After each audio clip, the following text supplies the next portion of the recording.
गोंडवाना साम्राज्य की महारानी रानी दुर्गावती की शौर्य गाथा को जन जन तक पहुंचाने के उद्देश्य से मध्य प्रदेश के 5 अलग अलग स्थानों से वीरांगना रानी दुर्गावती की गौरव यात्रा निकाली जा रही है। दरअसल वीरांगना रानी दुर्गावती गौरव यात्रा का डिंडोरी के कमको मोहनिया गांव में भव्य जोरदार स्वागत किया गया।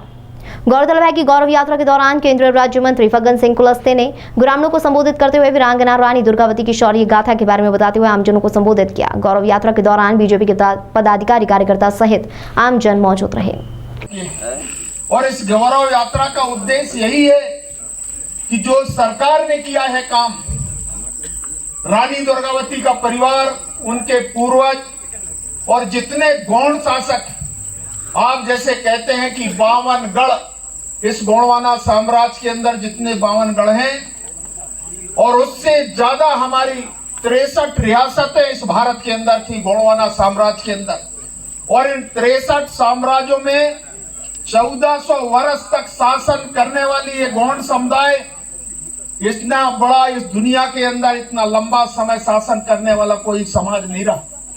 और इसलिए भाई और बहनों, हमारे रानी दुर्गावती के समय वो कहते थे कि जो प्रजा है, प्रजा के लिए सुविधाएं उपलब्ध कराना, ताल है, तलैया है, किसान है, खेतीबाड़ी का काम, ये उस समय उनके हमारे संरक्षण में रानी दुर्गावती ने किया, उनके पूर्वजों ने किया। और आपने देखा होगा हृदय साय ने ये रामनगर का किला बनाया, ये किला उनका निवास।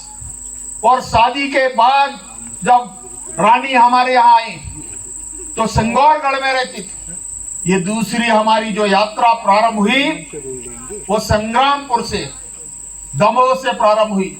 तीसरी यात्रा छिंदवाड़ा से प्रारंभ हुई। चौथी यात्रा जो 52 गढ़ों में से एक गढ़ धौनी सीधी के अंदर है, उस धौनी से चौथी यात्रा प्रारंभ हुई।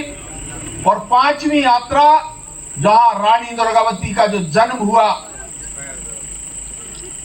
वहां से यात्रा प्रारंभ हुई। और उस बांकुरा जिला के अंदर सिंगौरगढ़ से वो यात्रा प्रारंभ हुई। ऐसे 5 यात्राएं प्रारंभ हुई और उन यात्रा को सरकार ने संचालित किया।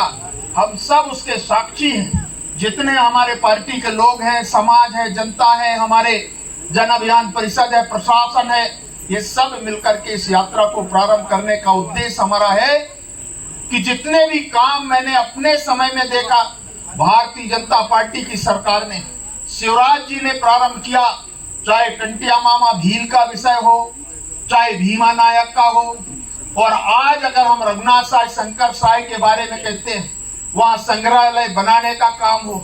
और अटल जी ने प्रारंभ किया था रानी दुर्गावती का जो समाधि स्थल है, उस समाधि स्थल के लिए हमने पैसा खर्च किया।